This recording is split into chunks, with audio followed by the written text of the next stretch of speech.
Well, that is what the threat, I think, is of artificial intelligence is encroachment on our humanity, left unchecked.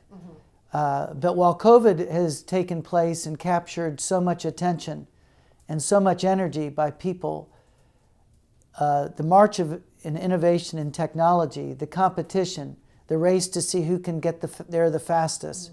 This isn't just an American phenomenon. This is happening in China all over the world. If you want to see some of the perils, you can look to China and you can see the monitoring of people, the social scores that they can instantly tabulate, where people truly then become data centers. These dangers are not something of Hollywood making in a sci-fi movie. These are real and present right now in China. One of the Chinese high school students said, well, we've all mastered how to control our features, and it was chilling. But she said, this is how we do it, because if you don't have the right facial features in class, then they'll decide that you shouldn't be educated. Right. Your social score goes down, and then you won't be appropriate for university. How dangerous that is then to become the slaves of the technology that's being used by humans to enslave you. And that's why obviously you look at the story of David and Goliath in 1 Samuel, and you read about what seemed like preposterous odds. This little man with a few stones and a sling, this huge giant that had destroyed, and yet the scripture was very clear that the Lord was in control of this situation. Yes. And it can be easy to get discouraged and to forget that the Lord's in control of this situation now too. Oh, definitely. I want to play my part, whatever it is, in every day I'm in, but I don't get overly worried about it because they're pitiful. Men with too much power are like they're playing a game of pretend. They don't have any real power. They can make a mess and do damage and cause suffering, but God can act too. And when you look at World War II and the way it went, the weather changed, or they couldn't account for mud. Man is very easy to confound. Right. Right. It doesn't take much. You're right, and that's kind of the beauty of God's creation. What's always been considered the summit of creation was the human person.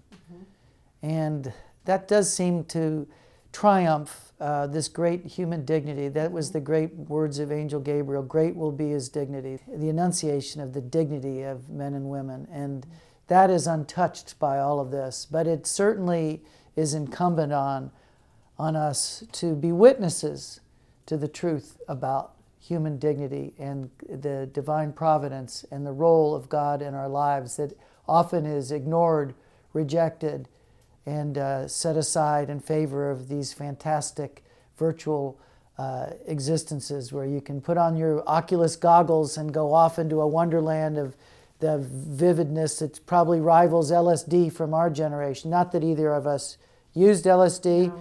but the Wouldn't have been my risk. yeah, but that whole kind of I get wild it, yeah. imagination, the Beatles captured with Sgt. Pepper's Lonely Heart Club Band, the idea of this flowering and wild reality that was accessible through drugs. That's really a good point. And we kind of see that now as accessible through the metaverse, but it also is a call to real connection. I think more than anything, what this march of artificial intelligence, the only antidote to it is human connection and human support and service. And silence. And silence. I want to say the young people, if you can pull them off the technology, these kids think globally, unlike what we were taught nationalistically. We were brought up in that for reasons. These children, because they've seen so much, think globally. They are willing, I think mostly, to go with a little less so somebody on the other side can have a little more.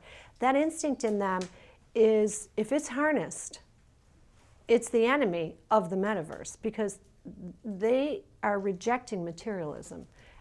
Even while they're enjoying it, there's that thing going. They'll be contenders if we can draw them out, give them a little silence, figure out who they are, what their virtues are. I think they'll be contenders in the next generation. I think you'll see more global concern.